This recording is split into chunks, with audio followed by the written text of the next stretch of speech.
요한계시록 10장 1절 내가 또 보니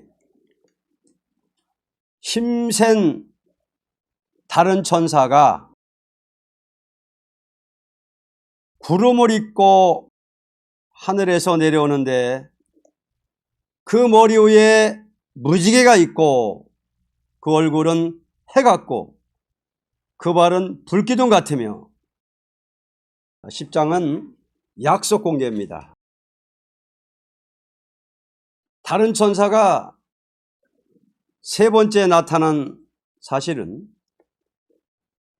8장과 9장과 같이 종말에 환난과 재앙이 올 때에 그 재앙을 피하게 하는 그 역사는 다른 천사가 보여지는 일인데 7장에 살아계신 하나님의 인을 가지고 나온 그 진리를 다시 구체화시켜서 보여주는 것입니다. 몸에 구름을 입고 하늘에서 내려오는 것이 보여진 것은 하나님의 허락이 완전히 이루어지는 종말의 역사인데 머리 위에 무지개가 있는 것은 약속의 말씀이 완전히 이루어지는 동시에 그 얼굴이 해같이 보인 것은 완전한 빛의 역사를 뜻했습니다. 그런데 그 발은 불기둥 같다는 것은 승리의 역사입니다. 다른 천사가 나타나서 보여줬는데 7장에 하나님의 인을 가지고 나타났고 8장에는 기도향을 가지고 기도가 선교자의 기도 합해지는 역사를 보여줬고 10장에는 작은 책을 들고 외치는 역사를 다른 천사로 보여줬습니다. 그러면은 7장의 인치는 역사, 하나님의 인을 종들에게 치는 역사, 우리라는 단체가 나와가지고 14만 4천 인치는 역사를 구체화시켜서 보였다.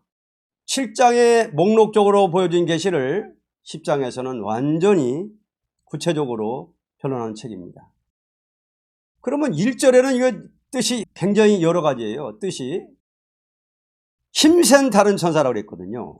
힘센 다른 천사. 그러면 이 다른 천사 역사는 기독교 마지막의 역사를 보여준 겁니다. 은혜의 역사는 꺼져가는 등불을 끄지 않고 죄인을 구원하러 오신 예수님의 그 역사하고 차이가 있다는 거예요. 힘센 다른 천사 역사라는 것은 강한 역사다. 사자같이 강한 역사다. 원수한테 밟혀 죽는 역사가 아니다. 원수를 때려 부신 역사다. 이걸 말한 거예요. 힘센 다른 천사가. 근데 구름을 입었다. 천사가 구름을 입었어요. 다른 천사가. 힘센 천사가 구름을 입고 하늘에서 내려오는데 이 말씀은 변화성도 역사를 보일 때에 구름을 타고 승천하는 역사를 보여준 것이다. 은혜의 세종들은 원수에게 매맞아 죽고 칼로 불로 때려서 이렇게 가지고 순교하는 역사지만은 종말의 역사는 다르다는 거예요. 밟히는 역사가 아니라 원수를 밟는 역사다. 근데는 흙으로 돌아가는 역사가 아니다. 다 은혜 시대에는 죽어서 흙으로 돌아갔다가 부활하는 건데 종말의 역사는 우리 몸이 죽는 역사가 아니다 이거예요. 죽는 역사가. 죽어서 흙으로 돌아갔다가 나중에 부활하는 게 아니라 예수님이 구름 타고 승천하셨듯이 우리도 재림에 죽으실 때 올라오라 할 때 승천한 역사다. 구름 타고 승천하는 역사가 뭐냐? 변화성도 역사다. 이걸 보여준 거예요. 변화성도. 근데 그 머리 위에 무지개가 있어요. 무지개. 자, 무지개는 뭐예요? 언약. 그러면 지금 10장에는 뭐냐면은 7장에 목록적으로 보여주신 인의 역사가 뭐냐 할 때에 그 인의 역사는 많은 나라와 백성과 방언과 임금에게 다시 예언하는 그 약속을 공개하는 것이다. 옛날 선지에게 알려준 그 약속의 말씀을 햇빛같이 밝혀주는 역사다. 이겁니다. 그러니까 옛날 선지에게 언약한 말씀이 이제 다 이루어지는 거다. 변화 성도로 말미암아 다 이루어진 역사인데 해같이, 얼굴이 해같이 보였지요. 그 얼굴은 해 같고, 다른 전사 역사는, 자, 변화 성도 역사는 해처럼 밝아지는 역사다. 일어나라, 빛을 발하라. 옛날 선지에게 언약하신 그 선지의 예언을 햇빛같이 밝히는 역사다. 해처럼 밝아지는 역사다. 아무리 진리가 좀 혼선됐고 뭔가 좀 잘못이 있다 할지라도 이 변화성 역사, 즉 해돋는 동방에서 나타난 그 인의 역사는 완전 영감의 역사이기 때문에 햇빛같이 밝아져 가지고 혼잡이 물러가는 역사다. 이겁니다. 혼잡이 물러가는 역사, 혼선이 물러가는 역사다. 1절 한 절에서요 1시간 강의할 수 있어요. 1시간 강의해도 모자라는 거 이게. 1절 한 절이. 그 왜 중요하냐? 7 인후 봉안책의 비밀, 즉 선지서의 그 예언은 사도들이 이루어진 예언을 증거했지 이루어질 예언은 감춰놨던 거거든. 그렇기 때문에 요것이 밝아지려면은 인간 머리로 안 된다는 거예요 이게. 인간 정신작용으로 암만 박사 학사들이 연구하니까는 500가지가 나오는 해석이. 그렇게 밝아진 게 아니라 사도 요한에게 주셨던 그 영감이 와야만 밝아진다 그 말이에요. 밤모섬에서 계시받은 그 영감이 우리 머리 위에 임해야만이 햇빛같이 밝아진다는 거예요. 그래서 밝아져야만이 혼선이 안 되고 혼선이 물러가지, 인간의 정신작용이나 인간 생각이 조금만 섞여버리면 이게 혼선이 되는 거예요. 혼잡이 안 물러가는 거예요. 그렇기 때문에 우리는 이 강의를 통해서 하나님이 주신 강의, 7영으로 임한 강의, 7영으로 임한 그 입의 변론, 그 입의 강의를 통해서 옛날 선지에게 언약하신 말씀의 약속의 말씀이 햇빛같이 밝아지는 역사다. 그렇기 때문에 굉장히 중요한 거예요. 이를 맞으려면은 그 영감을 받아야 되는 거예요. 완전 영감. 그 7영의 역사로 밝아진다. 이게 중요한 거예요. 그래서 7영 역사 이 시간도 절대 강단에 선 정도 7영 역사로 증거해야 되고, 듣는 분들도 내 생각으로 안 됩니다. 은혜시대의 영감 가지고 안 되면 이렇게 생각해야 돼요. 은혜시대의 영감 가지고 안 된다. 은혜시대의 영감, 은혜시대의 은사 영감으로는 이 계시록이 안 밝아진다. 이렇게 생각해야 돼요. 이건 반드시 완전 영감으로, 종말의 완전 영감, 종말의 7영 역사로만이 햇빛까지 밝아져 가지고 무장이 된다. 자, 그거 분명히 명심해야 됩니다. 그 다음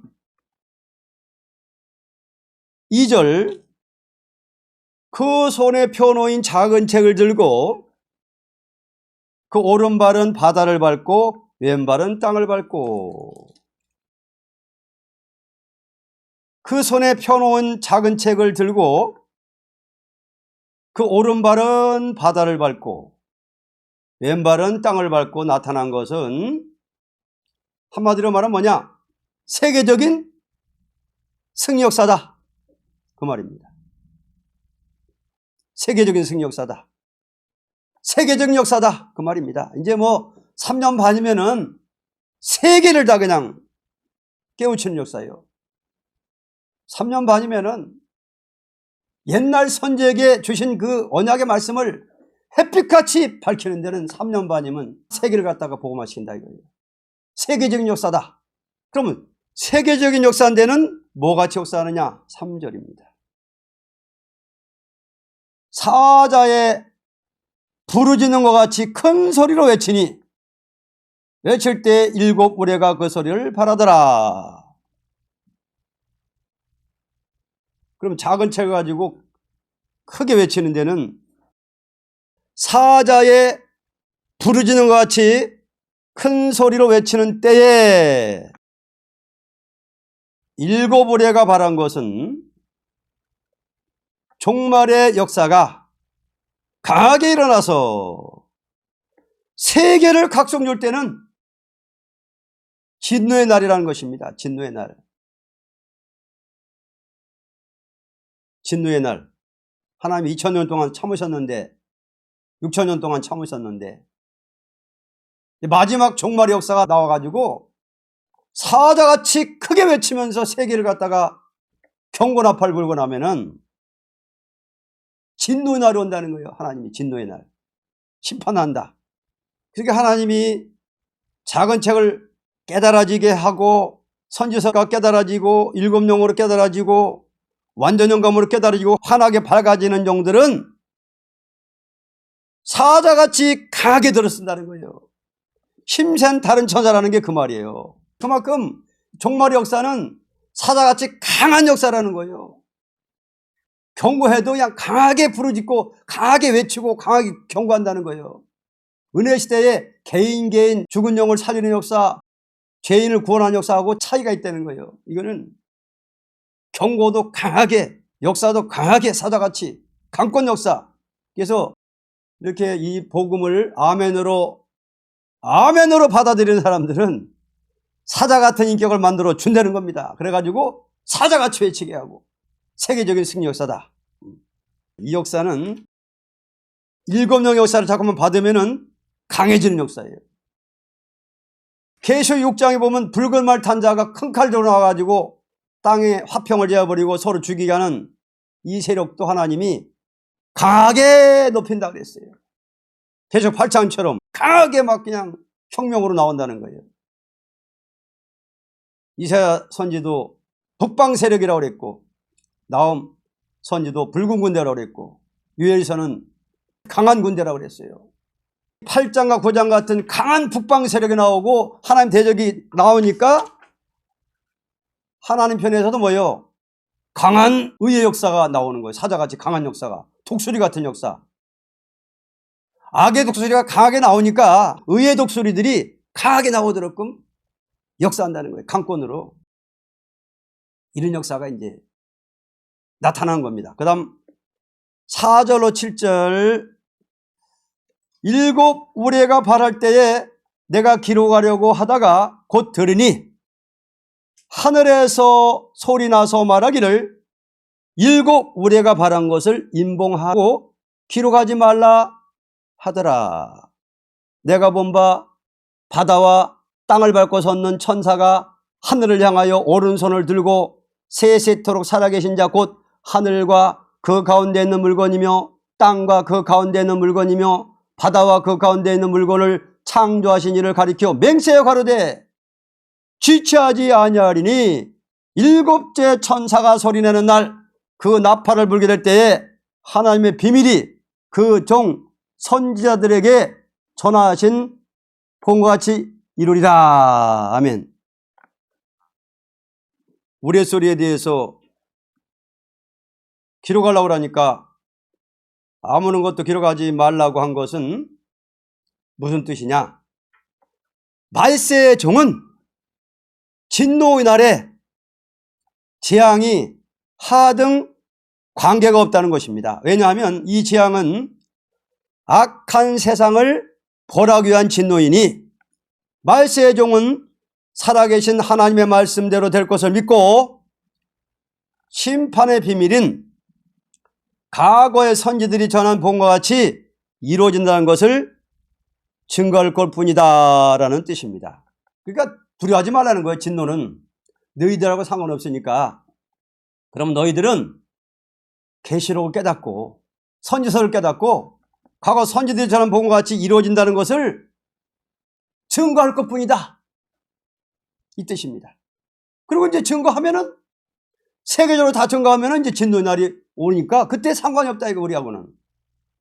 종말의 이 예언을 사자같이 외치고 경고하는데도 그 경고를 듣지 않는 사람들을 진노 심판하는 거지, 이 말씀은 아멘으로 따라가는 가족들이나 교회는 절대 보호하는 거기 때문에 두려워하지 말라는 거예요. 무서운 진노의 날이 오는데 너희들은 상관이 없다. 진노하고는 그저 증거할 것뿐이다. 선지서와 계시록을 심판의 다림줄을 그저 눈물겨운 심정으로 강하게 외치는 것뿐이다. 그걸 말한 거예요. 땅에서 왕노릇하는 비밀, 지상왕국 이루는 거, 예수님 나라가 이루어지는 거. 그 다음 8절로 9절입니다. 하늘에서 나서 내게 들리던 음성이 또 내게 말하여 가로되 네가 가서 바다와 땅을 밟고 섰는 천사의 손에 펴놓인 책을 가지라 하기로 내가 천사에게 나아가 작은 책을 달라 한즉 천사가 가로되 갖다 먹어버리라. 네 배에는 쓰나 네 입에는 꿀같이 달리라 하거늘. 이러한 계시를 보는 사도 요한에게 그 작은 책을 먹으라고 한 것은 말세의 종은 완전 계시의 비밀인 다림줄의 진리를 몽땅 가감없이 완전 무장을 같이 한다는 것입니다. 그래야만 세계에 나가서 다시 연하지. 자, 사도 요한은 계시로만 먹었잖아요. 이거 우리는 진짜 먹는 거예요. 작은 책을 꿀같이 먹는다는 거는 연구한 책을 먹는 게 아니라 그 말. 인간이 연구한 책, 계시 해석책이 500가지가 있는데 그런 걸 먹는 게 아니라 그 말이에요. 완전 영감으로 나타난 이 해석, 사도 요한에게 주었던 그 영감이 임해서 나온 해석, 인간의 생각과 정신자격이 조금도 섞이지 않는 그 해석으로 나온 책을 몽땅 아멘으로 먹어야 된다. 완전 무장이 된다. 그래야만 선지서를 들고 많은 백성과 나라와 방언과 임금에게 다시 연하는 선지 역할을 한다. 그 말입니다. 근데 먹을 때는 다른데 깨달을 때는 꿀같이 다른데 꿀같이 맛있는데 먹고 나면은 배에서 쓰다. 그만큼 먹을 때는 꿀같이 먹지만은 가장 가까운 데서부터 쓴 시련이 있고 내부적인 시련이 있고 이 복음대로 지키려면은 쓴 자는 십자가가 있다. 자, 이 복음을 전하려면은 그만큼 십자가가 있다. 그래도 나가는 종들은 권세받고 세계 나가서 슬픈 경고하다가 들림받는다. 그 말입니다. 그 다음 10절로 11절 내가 천사의 손에서 작은 책을 갖다 먹어버리니 내 입에는 꿀같이 다나 먹은 후에 내 배에서는 쓰게 되더라. 저가 내게 말하기를 네가 많은 백성과 나라와 방언과 임금에게 다시 예언하여 하리라 하더라. 자, 이 책은 입에는 꿀같이 단데 배에서는 쓰게 된다는 것은 심판의 다림줄의 진리를 먹고 그대로 싸우려면 쓴 잔인 십자가가 있다는 것입니다.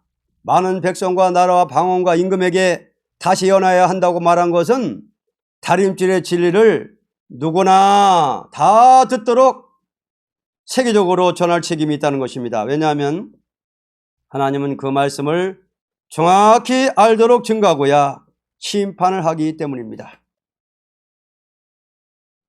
일곱 의뢰가 발해가지고 진노 심판하시려면은 무조건 진노 심판부터 하는 게 아니라 일단 모든 세계 사람에게 기회를 주는 겁니다. 살 길을 열어주는 진리를 전하는 거예요. 마지막 법을 전하는 거예요. 그러니까 다 듣도록. 은혜시대의 진리도 십자가와 부활의 도도 일단 세계적으로 다 증거하고 나서 그 다음에 이 다림줄의 진리를 전하거든요. 심판의 진리를. 그러면 심판의 다림줄의 진리도 전 세계 다 증거하고 나야 진노 심판이 온다는 거예요. 그래서 오늘 10장이 굉장히 중요한 게 뭐냐면은 작은 책을 꿀같이 먹어야 되는데 계시록 해석이 500가지인데 괜히 엄한 데 가가지고 재미있고 하니까 아멘 아멘 하면은 인을 못 맞아요. 왜? 인간 정신작용이 들어갔기 때문에, 인간 혼외작용이 들어갔기 때문에, 즉 일곱 영의 역사로 증가하는 것이 아니기 때문에 거기는 일곱 영의 역사가 안 내려가는 거예요. 정말 일곱 영의 역사가. 아무리 은혜 시대에 은사 많이 받고 성령 충만 받았다 할지라도 종말에 내리는 그 영감, 사도연에게 줬던 그 영감, 종말에 내리는 일곱 영의 역사를 통해서만이 이것이 바로 깨달아져 가지고 무장되지, 입맞지, 딴 거 가지고는 안 되는 거예요. 선지의 언서를 다 종합해 놓은 거예요. 계시록은, 작은 책은. 그러면 요 꿀같이 먹는다고 그랬는데 한번 선지 예언서하고 한번 연결해 볼게요. 이사야 25장에 보면 마지막 때에 기독교가 세계만방에 확장되면은 마지막에 복음이 나타나는데, 이날까지 선지에게 전한 복음 이루어진 예언 말고 이후에 속히 될 일, 앞으로 될 일에 대한 것은 오래 감춰놨던 건데, 이사야 25장에 보면 뭐요? 어디서부터 전하느냐? 산에서라고 그랬어요. 산에서. 이 산에서 오래 저장하였던 포도주로 연회를 베풀리니 곧 골수에 가득한 기름 유혹과 오래 저장했던 포도주를 공개한다. 약속을 공개한다. 그러니까 이 약속 공개는 일곱 인으로 봉한 책의 요한계시록의 공개, 선지서의 예언서의 그 공개는, 약속 공개는 동방 땅끝 해변에서부터, 해돋는 동방에서부터 하나님의 인의 역사로, 하나님의 영감으로, 완전 영감으로 일곱 영의 역사를 받은 종을 통해서 햇빛같이 나타난다. 이렇게 나온 거예요. 그래서 이사야 25장에는 산에서 알려주는 포도주는 썩기지 않는 포도주다. 오래 저장했던 무슨 포도주? 맑은 포도주로 베푼다. 요걸 잘 알아야 돼요. 요한계시록 해석이 500가지 나오는데 다 섞였어요. 물이 섞였어요. 인간의 생각이 섞였다고. 그거 가지고는, 그거 먹어가지고는 인을 못 맞고, 그거 가지고는 혼잡이 물러가질 않아요. 근데 산에서 일곱 영의 역사가 임한 종을 통해서 사도 요한에게 임했던 그 영감, 그 완전 영감, 일곱 영의 역사로서 해석을 받았어라 해가지고 강의를 받았었단 말이에요. 이 강의가. 지금 강의 읽으면서 지금 강의할 때에 이거는 인간 생각에 안 들어간 강의라 그 말이에요. 그러니까 햇빛같이 밝아지는 거예요. 여기 10장 1절에 나오잖아요. 여기 1절에. 얼굴은 해같고. 그러니까 계시록이 햇빛같이 밝아지는 역사가 바로 종말의 역사인데, 오래 저장했던 포도주, 선지서, 인간 생각이 조금 더 안 들어간 거, 완전히 신임하고 말씀해가지고 해석이 나타난 거라야만이, 그 말씀을 아멘하고 꿀같이 먹어야만이 그 머리 위에 완전 영감이 임하는 거. 완전 영감. 일곱 영사가 임하는 거예요. 그럼 환하게 밝아지는 거예요. 그러면 옛날에 잘못 알았던 거, 계시록이나 선지서 잘못 알았던 것이 팍팍 물러가는 거예요. 왜? 이건 수르바벨 역사이기 때문에. 일곱 영 역사는 뭐예요? 수르바벨 역사예요. 그렇기 때문에 수르바벨 역사를 통해서만이 혼선되는 것이 싹 물러가 버리는 거예요. 섞인 거. 그래서 이렇게 중요한 겁니다. 머리 위에 무지개가 있고, 그러니까 우리 머리 위에 무지개 영감이 임해야 되는 거예요. 즉 선지서에 약속하신 그 언약, 계시록에 약속하신 예언, 이 말씀이 언약의 말씀인데 머리 위에 임한다고 그랬잖아요. 이 약속의 말씀이 햇빛같이 완전 영감으로 밝아진다 그 말이에요. 사도 요한에게 임했던 그 영감으로 밝아진다. 가장 먼저 일곱 영에서 받은 종을 통해서 그 입에서 나온 그 강의를 통해서 밝아진다 그 말이에요. 햇빛같이. 그래야만 인을 맞는 거예요.